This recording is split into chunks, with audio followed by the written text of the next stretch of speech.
And that's what's going to happen because there's a buildup. Right. And just like I gave the example last week in regards to how, precept upon precept, if I was to paint a picture, it's for a bricklayer. Whenever he takes a brick, he slaps that cement on top of that brick.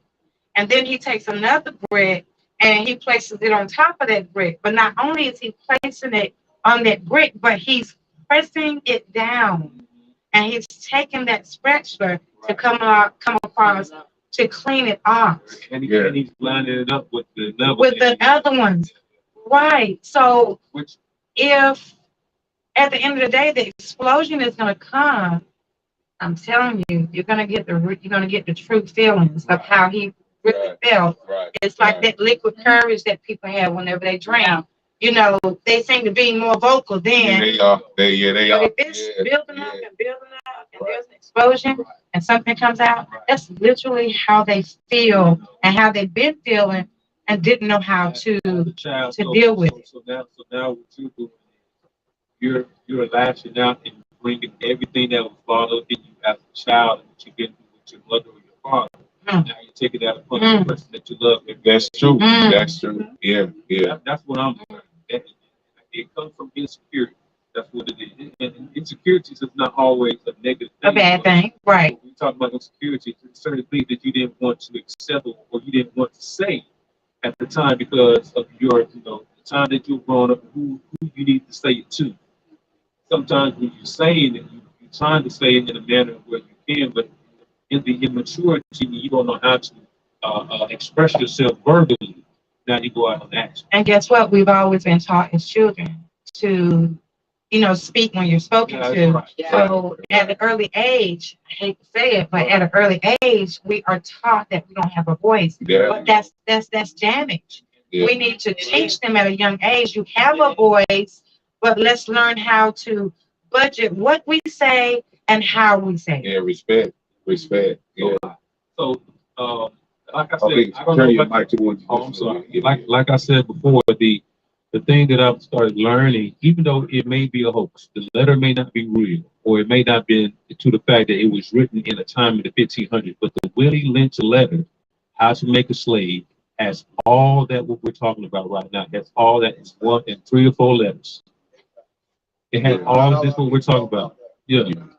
So those are the things that we need to start talking about and addressing, because now when you tell a young man to hush, when you're showing yourself, basically when you're in a discussion where you're trying to get facts and you're trying to get truth, but while you're upset and you're aggravated and you're frustrated, but then you want the son to say something, but when you tell the son to say something, when he starts to say something, you tell him to shut up.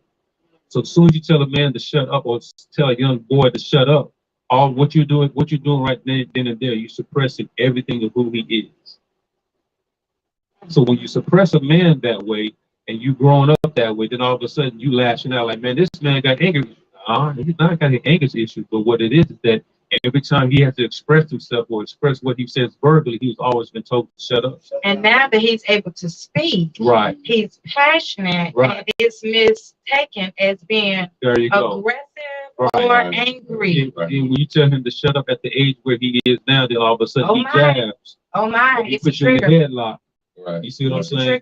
Then we call it domestic violence, but it all triggered from the relationship that he had with his mother. Vice versa, it's the same thing with the daughter. But the daughter's always told to be shut up and sit down and be quiet. Then all of a sudden, now you see why a young woman is always flinching when you come to and trying to give her a hug. She's flinching. So those are the things that we got to look at these things. Man. This letter that we, even though we know if we believe it, if it's a hoax or not, but this letter has some truth and some facts to it. Absolutely. Oh yeah, I mean, and this is the whole thing. I think, but now you get into generational differences. Yeah. Oh yeah, now you get into. And what happens is because man, the millennials and younger, man, they say about what they want to say. It's a whole different level. Because the millennials and the children who are coming up now, man, we're in their teens and 20s. Right. They grew up in. I'm gonna say what I want to say, because normally what happens is you start having children earlier. So what happens is then you get a generation where parents are trying to be friends with their children, And that's even a worse effect. You know what I'm saying? Because it's like, hey, if you ain't saying what I want to say, they're either like, I don't care what you say, you can't really tell me what to do, and hold it. And this is it. And then we come up with children there who got time out. They didn't get whatever. Yeah, time out does something to you. Like, you mean there's no there? I mean, not that you want to, go around beating children and But there's no abusing. repercussion. Right. You go sit in your corner. Well, if you sit in the child in their corner and they still got their phone, they still got something else. It's like, oh, this is just thank you. Yeah. So yeah, and even with the and one thing that the thing about even where with Willie Lynch and that type of thinking comes out is that generationally speaking, and I hate it for I think sometimes women y'all get the lowest prompt to that because you're gonna try to get power from somewhere. And so if I can't get power from somebody's over me, I'm going to the next level. So I'm gonna try to usurp power on the person that's under me. And so women normally became the objects. I mean, I was just listening to, they played it on the radio that, women were sold according to either you gonna work in a house or you go for breeding. So, it was for you were objects. And really, and so when they look at women as objects now, I mean, it really doesn't even make any difference. I think sometimes when women become more than that, like a man might like you because you pretty or whatever, but when you start having a brain, that becomes a problem. Because we're supposed to be airheads, right? Right. Just look good. Just put on your Mac makeup, and, airbrush yourself, but and just say yes. Just sit there and look pretty. But when you start thinking like, well, I don't agree with that. That's like, what do you mean you don't agree with it?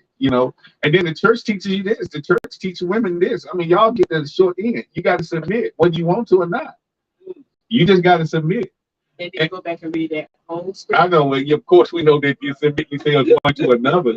But most women, I just heard a woman recently say that, like, I can't stand to see a woman in charge. Now, a woman told me this. She said she was talking about, Wow. she was talking about leadership in the church, and I was. Well, that okay. Hold on. You need to read Judges chapter 4 and chapter 5. That's all I can say with that passage. I don't want you to even go there. Before we go, Judges chapter 4 and chapter 5. If y'all read that scripture right there, you see, and that's a lot of times where we don't even talk about it in the church. We don't even talk about Deborah being the leader. Oh, she was a judge, bro. At the same time. Yeah, she was. Yeah, she did both. I mean, I think that's the whole thing. Man, I didn't mean to cut you off, Pastor. Yeah, but no, yeah. But that's where we got to get back to the Bible building, and not only that, but understand who we were as the people. If we were looking at each other as if David was our kinsman, and he's a king, everybody that's with him are all also royal as well. We're all royal. Fail to realize. Yeah, we all royal. We're thinking kings that and priests, we're kings and priests. So we're thinking that David was just a king, but no, David was my cousin. He was my kinsman. Yeah. So if he's royal, then you and I, as the whole family, or the children of Israel or Jerusalem, was royal too. So we cannot get that. So when we get at this like Pastor Miles was talking about, this generational oppression mindset, we got to look at it that everything that we read in the scripture, as far as them being kings, start having kings and queens with Jerusalem, the whole family was royal. So that's the issue that we're having now, because we still have some spots and wrinkles in our communities and in the way we think, and even though we're calling ourselves children of God, we still have some spots and wrinkles that we need to deal with. That's the most important thing that we got to understand. That's why God said to help me. It helps them to work together. As soon as we come apart, as soon as we're not working together, we're always going to have this division, and that's what we're talking about right now. So how do we help, with the matter at hand about, in so many words, being disregarded when we have determined that now we've come to this It's impasse. Yeah, that's. How do we recognize we have a problem? And when it's recognized, don't ignore it. I'm putting it out. When it's recognized, I encourage you to address it. You gotta address because ignoring it is just going to make the matter bigger. Right. And, Hope always says, don't try to eat the whole cow in one bite. No, you So can't do it. Yeah, if you catch it when it's small, if you catch it at stage 1, you got a better way of treating it. You have better treatment.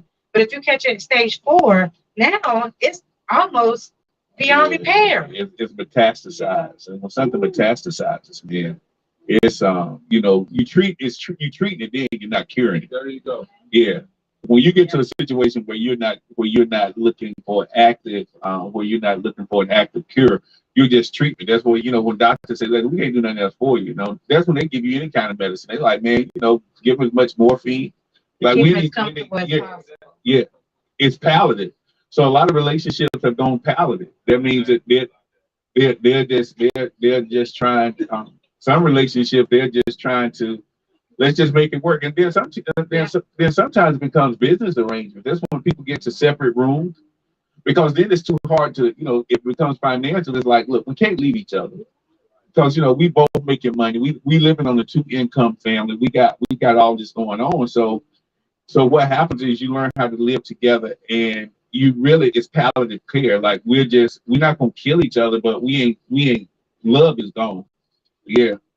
So that's the whole thing. And and the whole thing that happens with that is you just hope that nothing, when someone else comes, when a third party comes in that ignites that, then that's when the whole thing goes awry, because then you start feeling that way towards someone else. But yeah, when it becomes palliative, when it becomes hospice, when the relationship goes to the hospice state, yeah, you just wait for it to die. And normally it's one person, like, I'm not gonna be the first to leave. But sometimes they go through 20 years of, you just there because nobody's like, I'm not leaving. So it's like, we're gonna just have to learn how to do it. Situation shifts. Talk about that also. Those situations. Yeah. See, like the type of relationship that we're talking about now, I call it ADHD. That's when your focus is off your partner. It's on everything else but your partner. So now that you are in this ADHD relationship, now you got to, try to come up with something to bring that focus back. Because like little kids and stuff with ADHD, they have to go through multiple different types of treatment, because the treatment don't work for everybody. Right. And then they go to your DNA, like we talked about. They go through your DNA now to actually give you the treatment you need to even treat ADHD. Yeah. So that's how it is with relationships. We're looking at our behaviors, or what we're talking about ADHD, is always something that we've been missing as a child. It's undeveloped. So when we're looking at that type of understanding, everything looking at Adam and Eve, let's use that analogy. There was something that was undeveloped in the fact of them not knowing what sin was. It was undeveloped. Everything was righteous.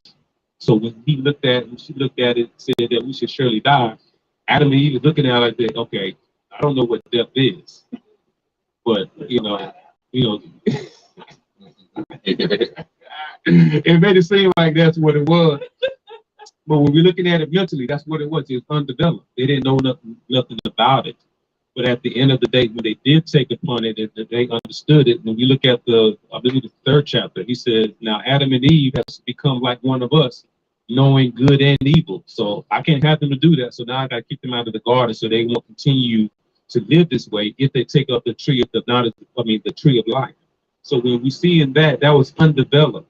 So some certain things that we got going on in our lives and our relationship are always undeveloped. And then when it comes down to that, come on, you see what I'm saying? So when we're looking at generation to generation of things that's undeveloped, now we're looking at what's going on right now. A lot of broken homes. The only time I'm happy is when I'm buying you a Cadillac, or the only time I'm happy when you put on your stilettos. You see what I'm saying? Right. So certain things that we got to start looking at and start opening our eyes to. That's true. And that's what Pastor, and that's why I was asking about Pastor Lyle, as far as the thrillers go. When we understand what happened, look at Adam and Eve, man. The thrill was gone. Yeah.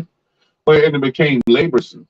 Yeah. It introduced labor, it introduced pain, it introduced, and that's the one thing I think relationships, I think people don't prepare for.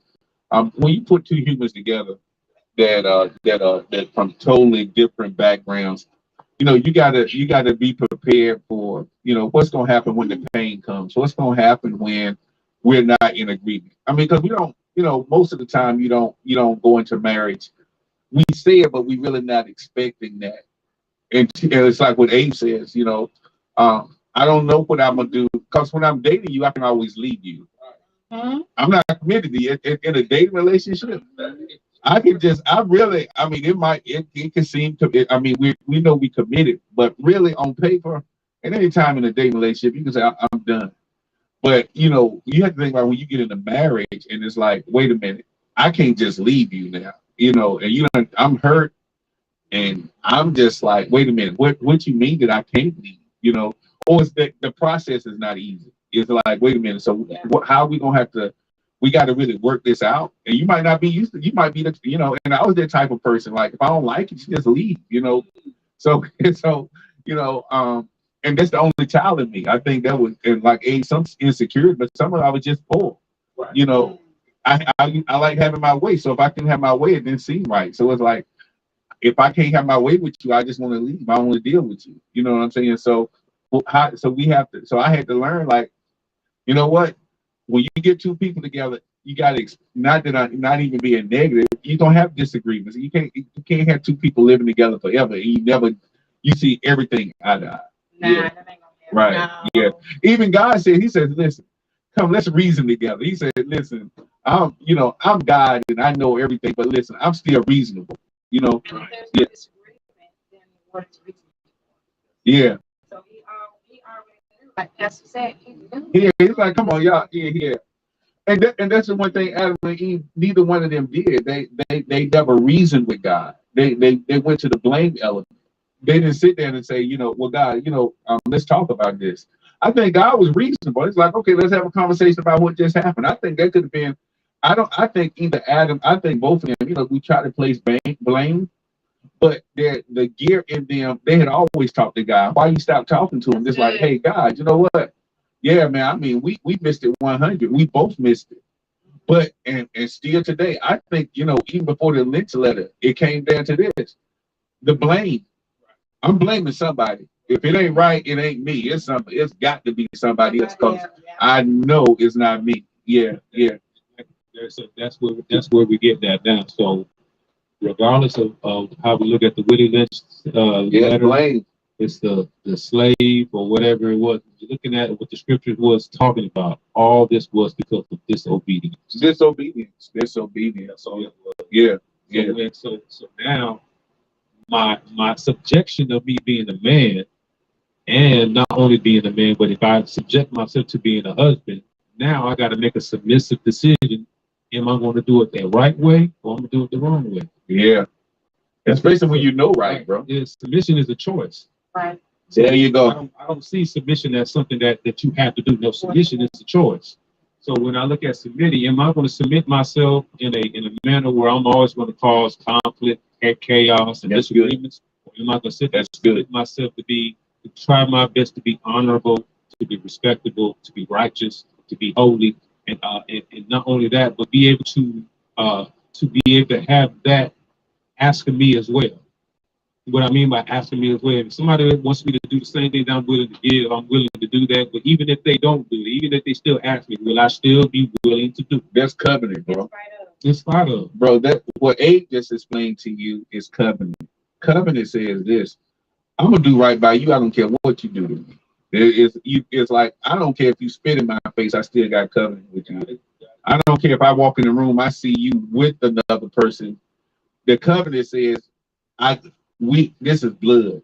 Because he said, if Jesus didn't have covenant with us, if God didn't have covenant with us, we would be done. We would be done. God has so much covenant with us that he sent Jesus with his blood. So when he put his blood in us, he was like, listen, I can't cut this with you. Yeah. Because, and Christians get into that, and I know it goes down a whole different rabbit patch, but, people like, well, losing your salvation. You can't lose that, because this is it. I can't lose my mom is in the grave and she's still my mom. That's right. That's good. You know what I'm saying? I can call other people my mama, but I'm in covenant with my mom in the grave. You know what I'm saying? Yeah. To the end of your life. When a mama bring you to this earth, when you get to this earth, I don't care what, you can't disown your mama. You can't disown. And look, God says this: I can't disown you. If you accept me by my son, I literally do not have the right. I do not have the ability to disconnect from the blood in you.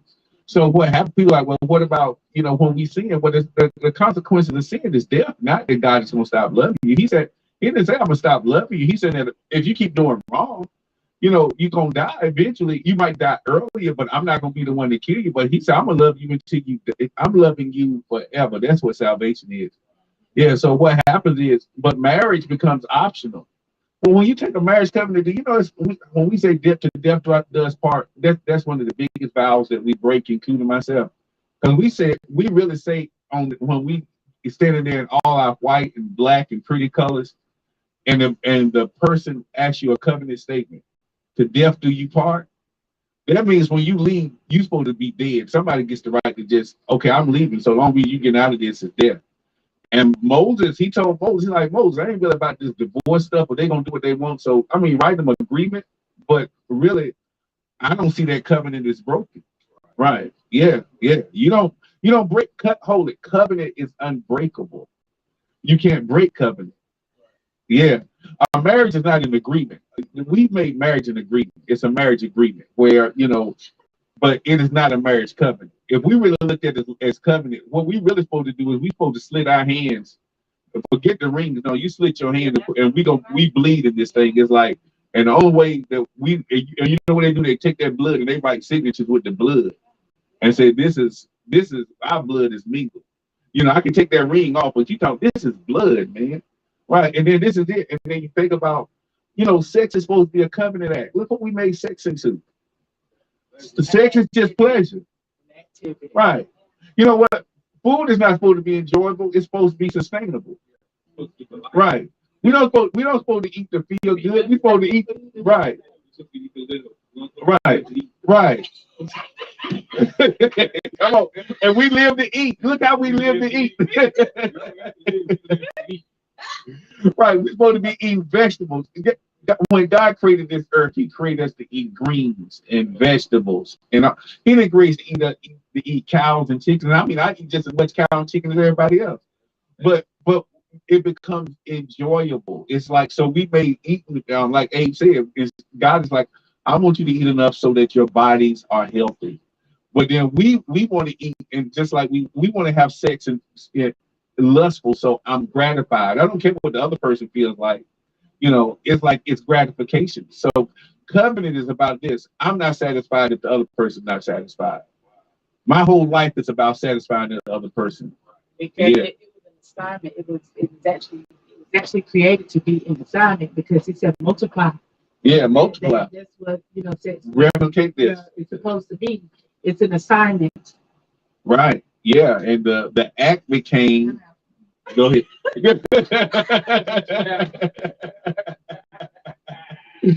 We turned sex into lust. It became, yeah. It became lust. And this is it. And in a marriage, and you have to be careful that you don't. I look great. Yeah, that's it. And so when marriage, when the lust wears off, and I think that's what happens, after the honeymoon, 6 months into it, when the lust wears off, and it's like, wait a minute, I don't really know if I like you. I mean, I the sex is just okay now because I'm used to that. So now I got to, but do I really like you as a person? I don't know. I mean, I don't. Yeah, that's the whole thing. People like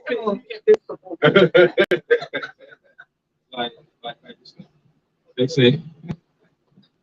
Y'all too. I love my co-host. Once a man releases, everything you release, the mind and all that releases. Yeah. So once that happens, it's like sometimes when that happens, you're looking at the person like, okay, that's it. Like that's it. Yeah, that's it. Right. Right. It's open. It's open. Right. Yeah. No more calling. No more putting forth the effort. No more chasing. You nothing. Like you gave me what I was looking for. I got it. It's it.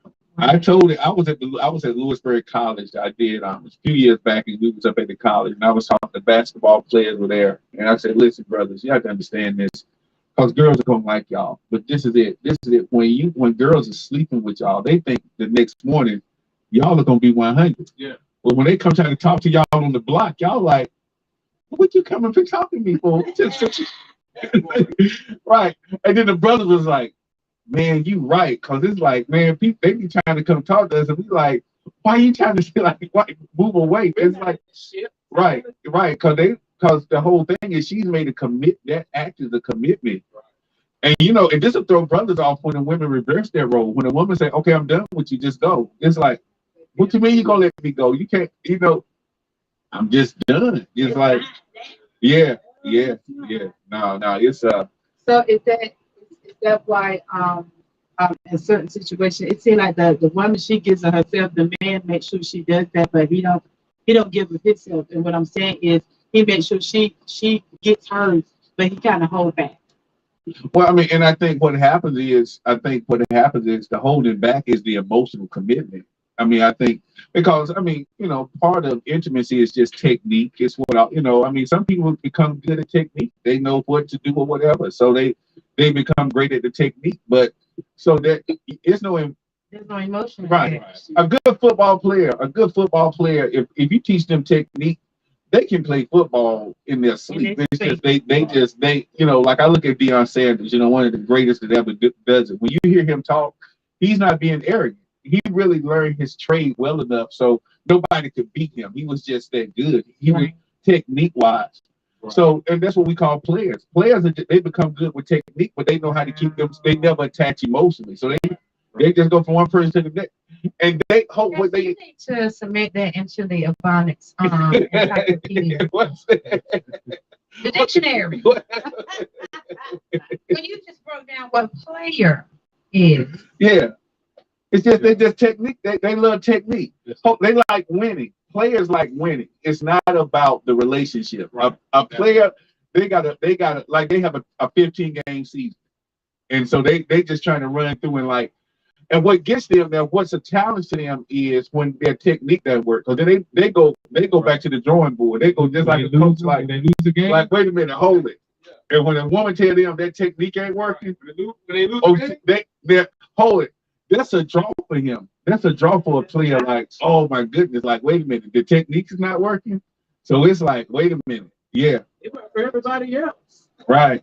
Yeah. So also to add to that question, now we got to go back again. There's a lot of inspiration in the scriptures. So the only reason why Adam said what he said to Eve is that he gave a part. He had to give a piece of himself. He had to get right. Exactly. That's the investment, bro. So women, if you listen, I'm giving the game away. Yeah. Women, if you listen, if you understand, if he has not given anything of him, don't expect. Yeah. Don't be nothing. Right. Don't be nothing. Right. Now he has to give something of him. Right. The majority of the time, when a man gives something up, he's always going to give him what? He's going to give him his mind to him first. That's it. If a man never give you his mind, you don't expect nothing else but that.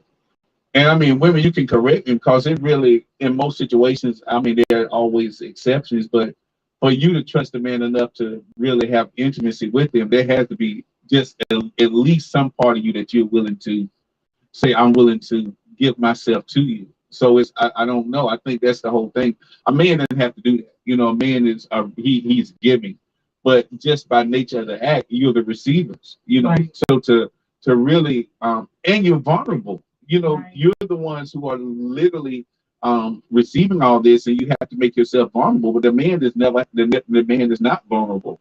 So just to put yourself in a situation where you make yourself vulnerable to somebody, that's already a commitment. So. But bros, man, the brothers, they that's how they with somebody, they come home.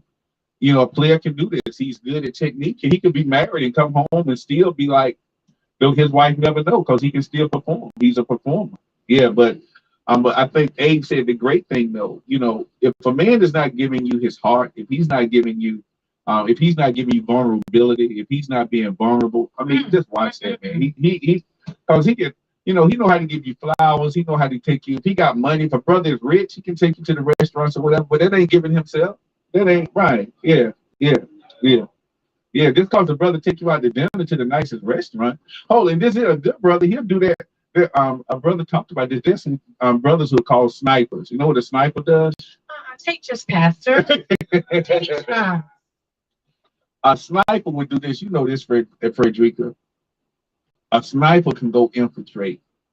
Now, this person is supposed he got a snipe might be 2 months away, but he would go up in a tree or somewhere and live in that tree for 2 months and study this person to take one shot. In a relationship or a player would take you to dinner for 6 or 7 months for the one time. Because he's like, you know, and he'll play that game like, no, I don't want to touch you. I don't want to do nothing to you. So he's giving an image that he's giving himself to you, but he's really not. He just know the game. He got a 6 month game. His gameplay, he's a 6 month sniper. He's like once every 6 months, yeah. For the note takers out there. Right. A sniper will he's good at his game. He's like, listen, it's gonna take me 6 months, I'll be sleeping with this woman. But after the 6 months, we're gonna be done. Because once I've invested the 6 months, I'm on to the next person. And that's why people bust the windows out his car. Because in 6 months, you think this dude can't just do this for 6 months and walk away. He was never committed. No. Now you have women out there. Yeah, it works. That's to a point where let me go ahead and get him with what he wants. Yeah. And because they come in numb. Yeah. So by the time he meet her, she's already numb to the fact. So you know what? Let me just go ahead and get him what he wants. So he go ahead and get on out my face. That's what some women are now. It's on both sides. Yeah. Have y'all seen that movie, Mr. and Mrs. Smith? I love that movie. Yeah, that's my favorite movie. That sometimes that's exactly what it looks like. I love that movie, relationship really I just watched two players playing. Right, and they both going through the motions. They both got guns in the same place. Yep. The same room. Yep. When it came out, man, they was hit buttons every gun. They tearing the house down. You hear me? Yeah, watch them snipers, man. Ladies, I'm gonna tell you, watch snipers. Don't. I know that we've kind of gotten off of what we started, which we normally do. Yeah, we always do that, don't we? So the vulnerability part that you were talking about a moment ago about a man, if he's not vulnerable. If he's not vulnerable. Because I was not. What does that look like in a man? What does being vulnerable look like? Because from a woman's standpoint, it might not be what we're thinking. What does God look like to you? I'll put the question back on you. What does God look like to you? I mean, that's what I'm saying. Now really think about the question. That now I'm not saying that you're wrong or right, but for me to tell you who I am, I shouldn't have to tell you. Just like Adam, he didn't have to say. He already knew who she was. And if Eve already knew, it's sort of kind of giving them the answers to the test. That's all it is. That's what God always gives us every time. So when I realize who I am, if I'm in the image of the Creator Himself, then I know for myself what I am and who I am and what I want and what I need. So God said, I'm going to give you a help me.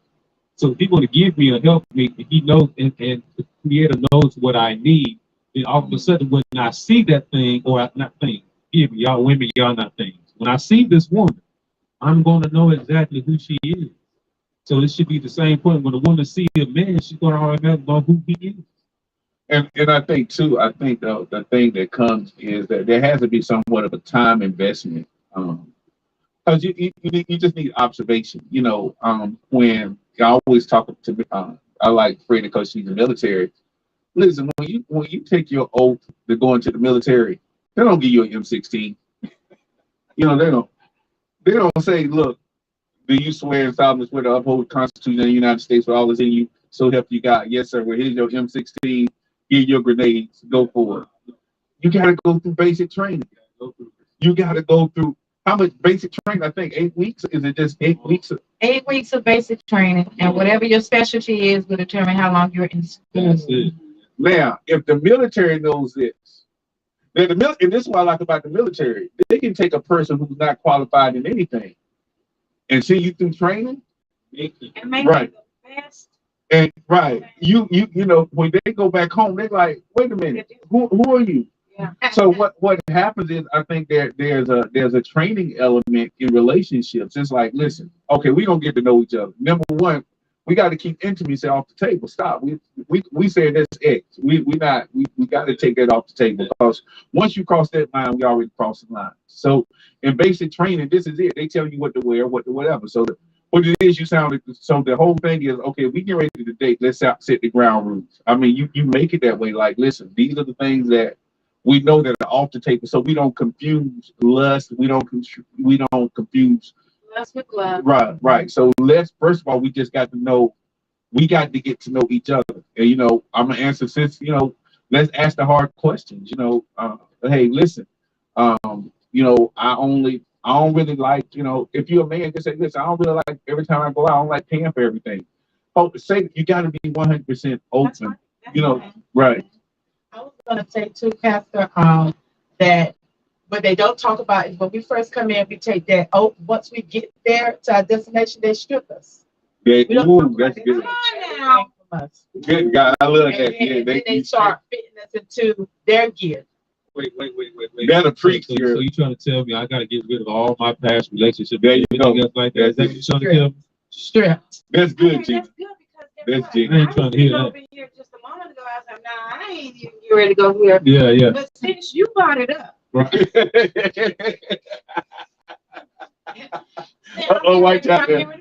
Here we go. Since you brought it up, Uh-huh. help me.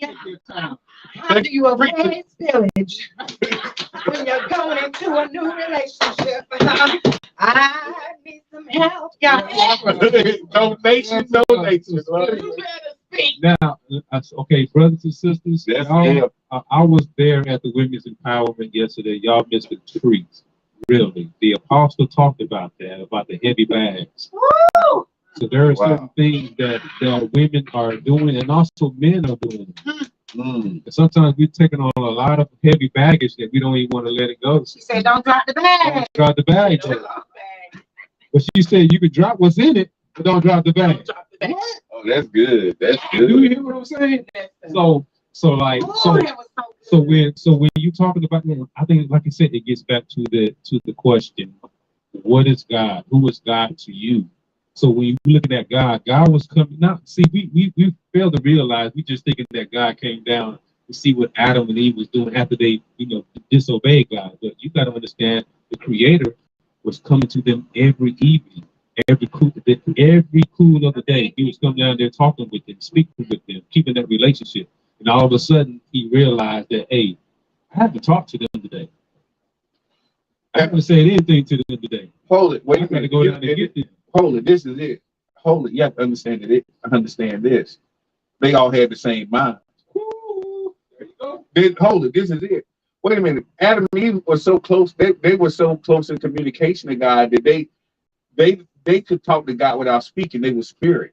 You know what I'm saying? So what happens is, the reason you change to the cool of the day, they started to realize time. Why there was no day and night in them. So what happens is, when they were so in sync, they didn't even they were out of sync. They thought they were naked. They were out of sync.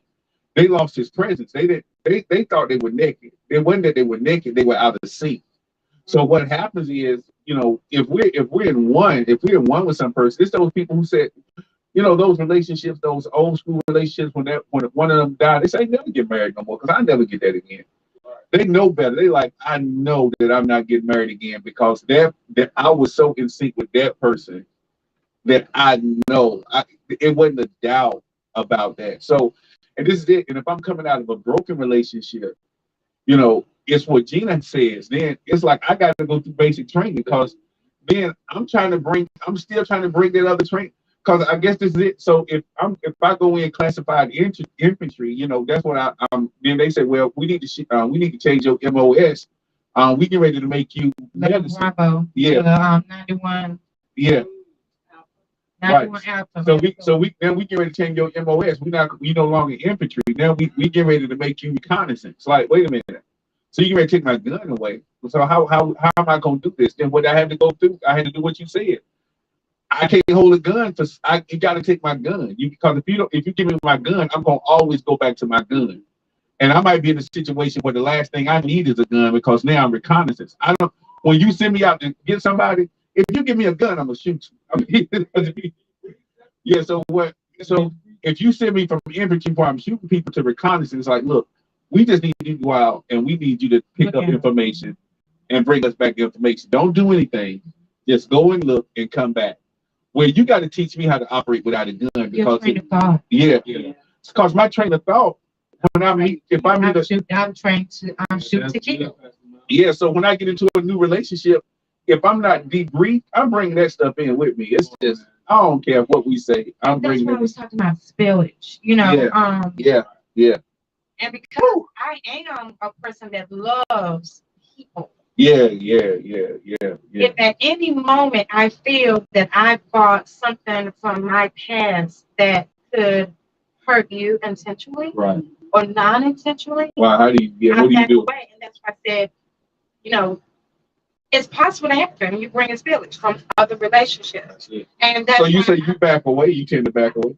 I think if you realize that, you need to back away. Wow. You need to back away.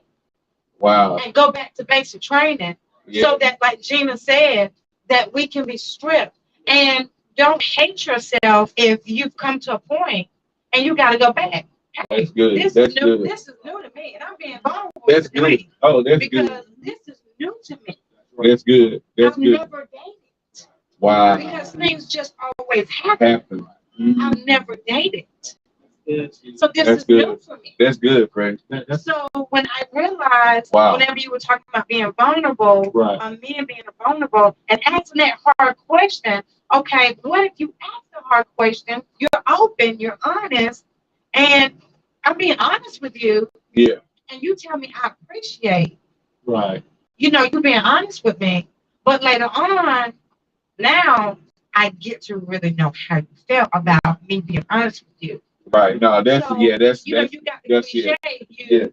You do if you don't, and you don't if you do.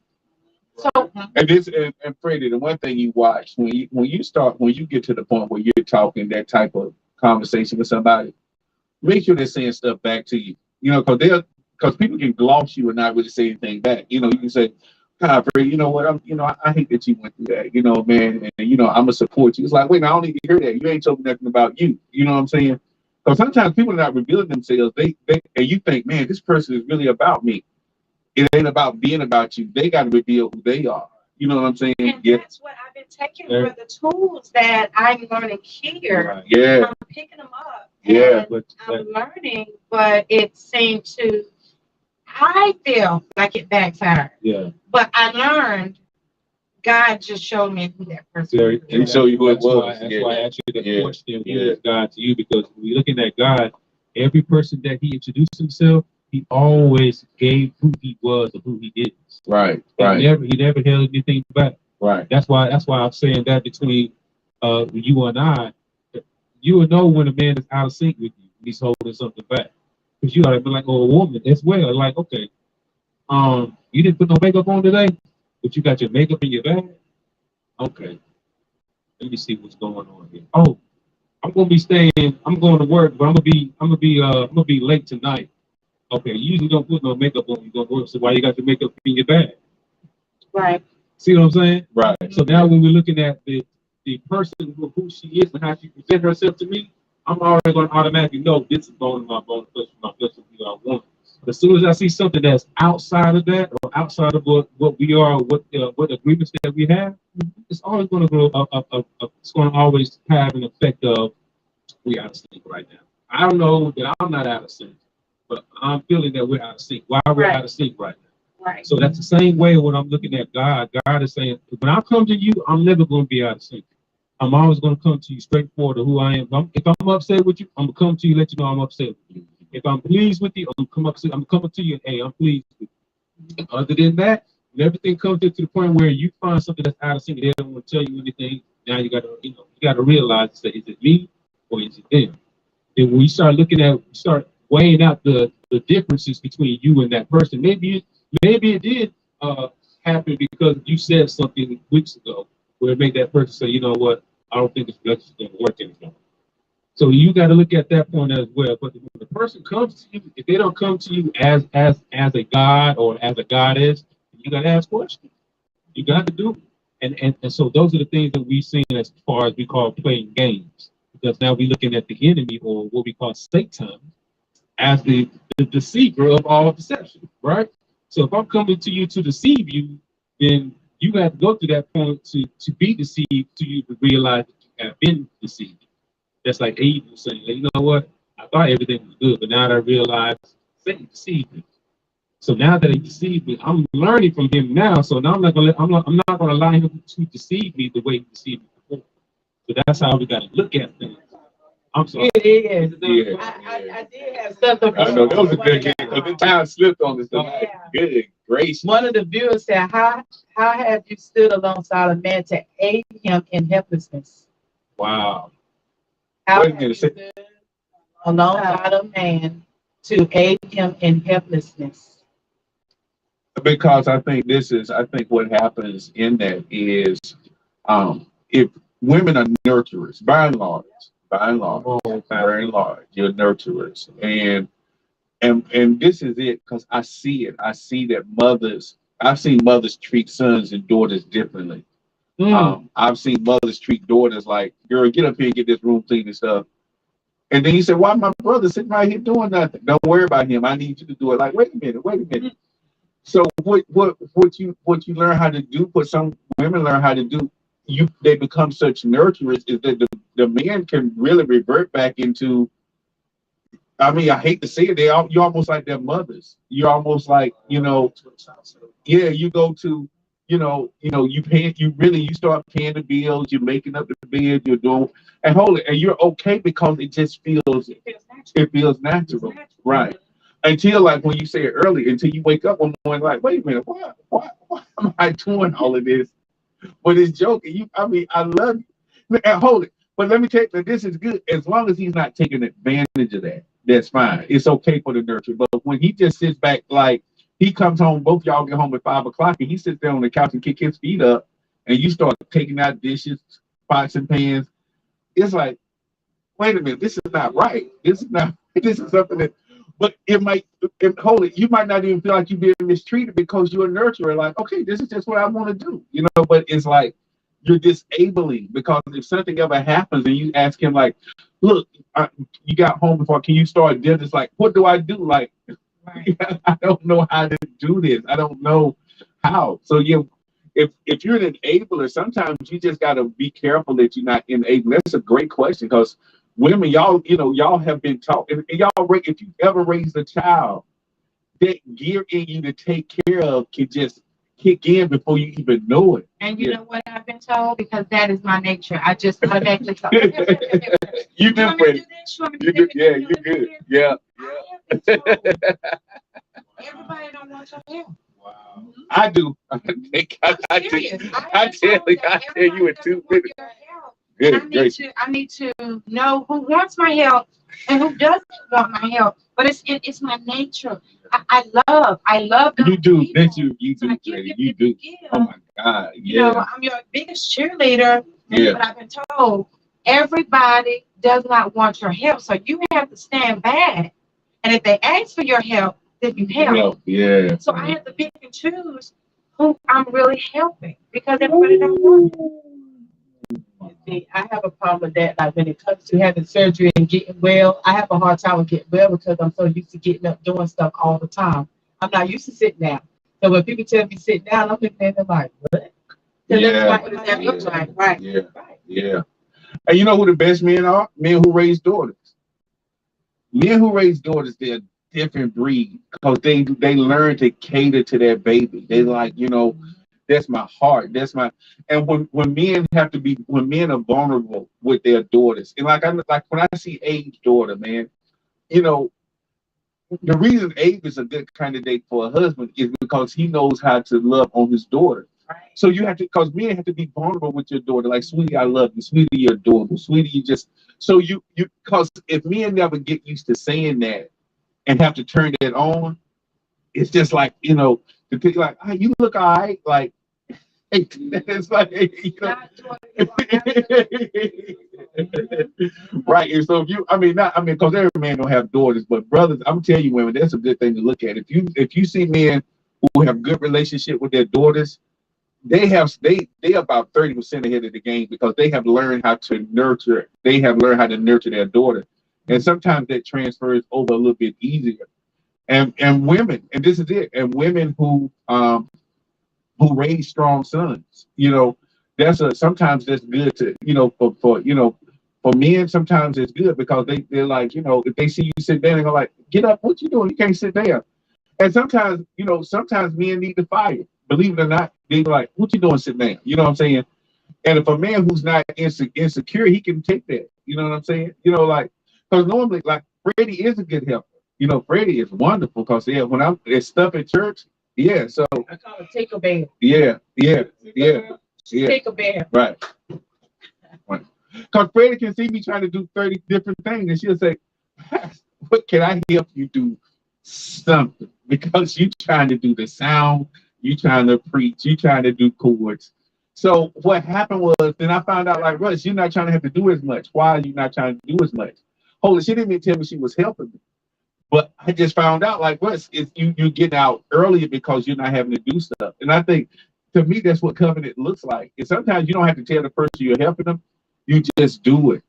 Like when you get up in the morning and your car's already warm because your husband did that.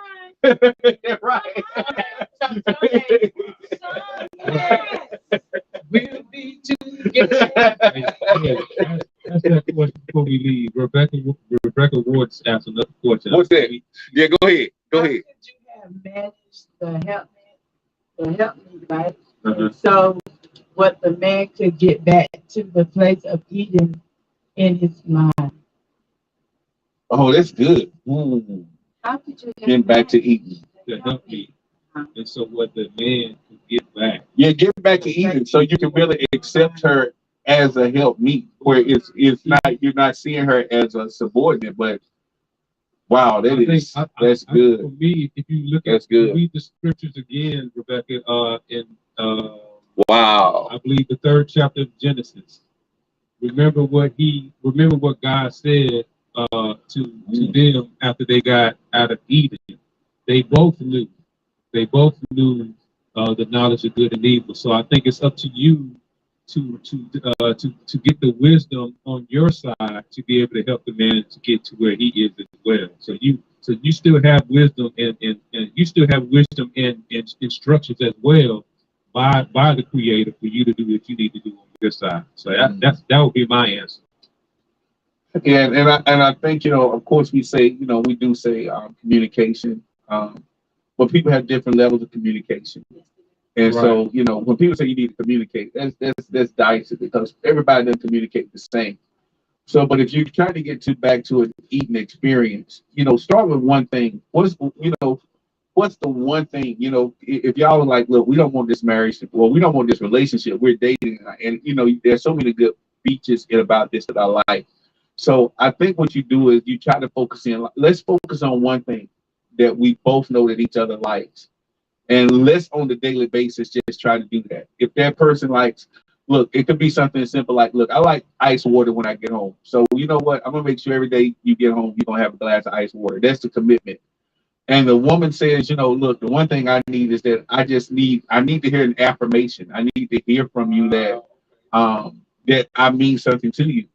So, and then, right, then the man says, so when you give me the ice water, I'm gonna make sure that I'm saying, you know what, I really appreciate you because, you know what I'm saying?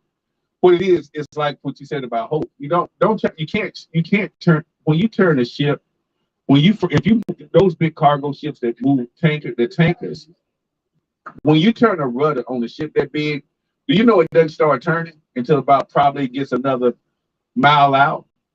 Because the rudder can't turn it. The rudder is not big enough to turn it instantly. It might take that ship 30 minutes to go in the other direction, but it's turning. So the rudder is doing its job. And the people don't panic. The people don't say like the ship is not turning. They're like, all right, it's 9:09. So let them know by 10 o'clock we'll be heading in the other direction. They know that the rudder is working. So what you do is, look, the glass of water is like, hey, you know what? I appreciate this glass of water. I just want you to know, you really touched my heart when you gave me that, because it lets me know that you really think about me and that really means something. Those interchanges, what's it's going to start to do? Because then it becomes more than that. Then the next, you're going through the night, like, you know what, man, those shoes really look nice on you today. And then she said, hey, would you look? Yeah. So then what happens is that the term becomes bigger. And after a while, you don't even know where it started. It started with the glass of water and the compliment, but then everything starts to turn. Yeah, right. You can't don't try to turn the whole thing. You gotta have it's too much.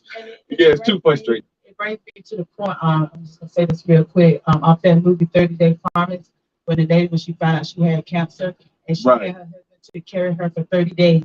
At first, it started out as he was tired. Then, he was noticing that she was losing weight. So what was happening was he, right. So the assignment he had started becoming lighter. Right. And then you start expecting to do it every day. So that's like you said, it starts out with small. Yeah, glass of water. Yeah, what's the one thing? So I would tell her, find the one thing. Find the ones, don't make it big. Listen, we still got issues. We know we're dealing with the issues, but we're gonna find one good thing we can do for each other every day.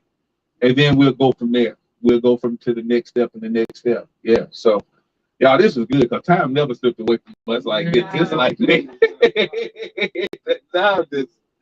Woo. Okay, I'm gonna let my co-host say good night, man. Wow. So what? Of course.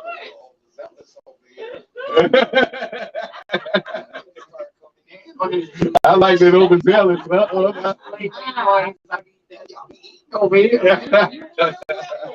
Come on, Cat. Bring it in, bro. Bring it in. Thank y'all. This was wonderful, y'all. This is a good session. Good session. So yeah, and it's marriage.com. That's where the questions. That's where this edition. So yeah, they have some good things that they talk about on there. So we'll bring some more in. I think it'll lead to some good discussion. So I'm gonna let my co-host say their final good nights for the night. Well, this is the strong becoming stronger. I love it.